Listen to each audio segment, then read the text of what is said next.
kusoo dhowaada Maine Public News Connect, wararkii toddobaadlaha ah oo idinka imanaya idaacadda dadweynaha Maine oo ku baxaya afafka Isbaanishka, Faransiiska, Bortugiiska, Soomaaliga iyo af Ingiriiska.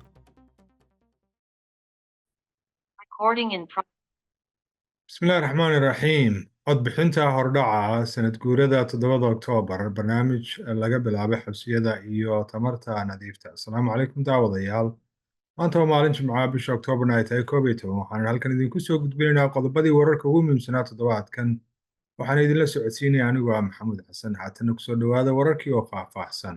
codbixinta hordhaca codbixinta qofka oo maqan ayaa waxay ka bilaabatay Maine Isniintan soo dhaafnay. in ka badan 10% codbixiyaashuna waxay mar horeba codsadeen warqadaha codbixinta. Maine haddaba waxay haysataa waxa loo yaqaano cudurdaar la'aan codbixin maqana ah, taasoo la micnaa in codbixiyaashu diiwaan gashani ay ku codayn karaan goor hore, boosto ama qof ahaanba, sabab kastaba ha ahaatee. daba in ka badan 3 meelood oo hal meel oo ka mid codbixiyaasha Maine ayaa dhiibatay codbixin maqana ah sanadkii 2022. Maine waxay leedahay heerarka ugu sarreeya ee codbixiyaasha dalka sanadkaas oo dhan. ka qayb qaadashada codbixiyaashuna waxa ay si joogto ah ugu dhow yihiin kuwa ugu sarreeya heer qaran. macluumaad dheeraad oo ku saabsan sida loogu codeeyo Maine waxaa laga heli karaa iyadoo luqado badan ku qoran bogga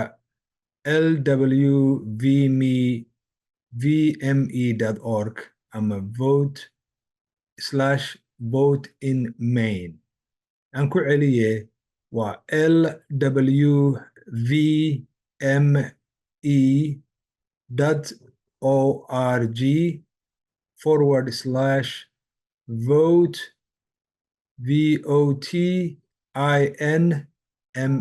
lwvme.org/vote-in-Maine. sanad guurada 7 Oktoobar, dadka reer Maine oo ku kala aragti u duwan siyaasadaha ayaa waxay xuseen sanad guuradii ka soo wareegtay weerarkii Xamaas ee Israa'iil ay ku qaaday oo ay ku dhinteen ku dhowaad 1,200 oo qof. in ka badan 100 qof ayaa waxay isugu soo baxeen isbahaysiga bulshada Yuhuudda ee koonfurta Maine Isniintii, iyagoo u baroordiiqaya nolosha dadka ku dhintay weerarka, waxayna fiiro gaar ah u yeesheen oo si gooni diiradda u saareen tobannaan lahaystayaal Israa'iil oo weli ku sugan Gaza. maalin ka hor ayaa isbahaysiga Maine ee Falastiin iyo kooxda Yuhuudda ee codka nabadda ayaa waxay isugu soo baxeen iyaguna Portland si ay ugu baroordiiqaan dadka ku dhintay Falastiin, Israa'iil iyo weliba Lubnaan. kooxu waxay ku celceliyeen codsi ah in dowladda Maraykanku ay joojiso hubka ay u dirto waddanka Israa'iil. sanad guurada ayaa waxay ku soo beegantay iyadoo oo colaadaasi aysan muuqan in ay dhowaanahan soo afjarmi doonto. duqaymo Israa'iil ay ka wado Gaza ayaa waxaa ku dhintay 40,000 oo qof dad gaadhaya, waxaana dagaalkaasi uu ku fiday waddanka Lubnaan, iyadoo Israa'iil ay isku dhacyo ka dhexeeyo kooxda xagjirka ah ee Xisballah. barnaamij laga bilaabay xabsiyada. barnaamij cusub oo ka socda xabsiyada Maine ayaa waxay ujeedadiisu tahay in lagu caawiyo maxaabiista muslimiinta ah inay diintooda u adeegsadaan si ay u maareyn lahaayeen xukunkooda oo ay ugu diyaargaroobi lahaayeen kusoo noqoshada bulshada. barnaamijkan oo loo yaqaano PRIMO ayaa waxaa soo saaray cilmi baarayaal ku sugan waddanka Ingiriiska, waxaana sidoo kale looga gol leeyahay iyadana in lagu dhimo khilaafka u dhexeeya shaqaalaha xabsiga iyo maxaabiista muslimiinta.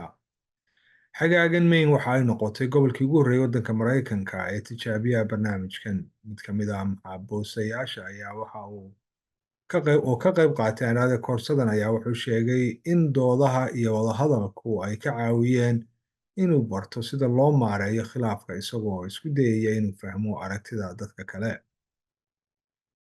waaxda asluubta ee Maine ayaa waxay sheegtay inay ka fiirsanayso inay barnaamijkan ku fidiso qaybaha kale ee xabsiyada ee gobolka. horumarinta tamarta nadiifta. Maine ayaa waxay ku dhowaad $500 bilyan ka helaysaa dowladda federaalka si ay ugu dhisto xarig koronto oo gaaraya 100 mayl, kaasoo lagu xidhi doono marawaxadaha dabaylaha ee qaybaha waqooyi ee gobolka iyo khadka korontada ee gobolka lasugu xidhi doono. barnaamijkan waxa uu ka mid yahay maalgashiga dowladda federaalka ah ee ugu weyn ee abid lagu sameeyo waaxda tamarta ee Maine. waana qayb ka mid a dadaalka madaxweyne Joe Biden ee lagu horumarinayo ilo tamareed cusub. Gudoomiye Janet Mills ayaa waxay ammaantay maalgelintan iyadoo ku sheegtay inay awood u leedahay ama awood ay u yeelan doonto maalgelintani inay wax ka beddesho mustaqbalka tamarta ee waqooyiga Maine.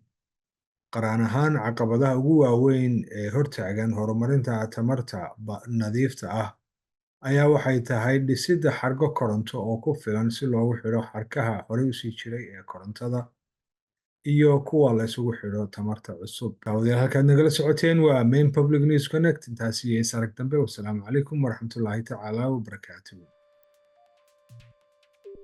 waxaan u mahadcelinaynaa saaxiibadayada bulshada ee naga caawiyey soo saarista barnaamijkan. Maine Public News Connect waxaa suurageliyey bankiga Seaport Credit Union, dukaanka Hannaford Supermarkets, IDEX, fiiska guryeynta ee Maine, Coastal Enterprises, Cover Maine, ururka Sam L. Cohen, Koo iyo Patricia Ewan, ururka Maine Health Access, iyo xafiiska adeega bulshada ee Maine.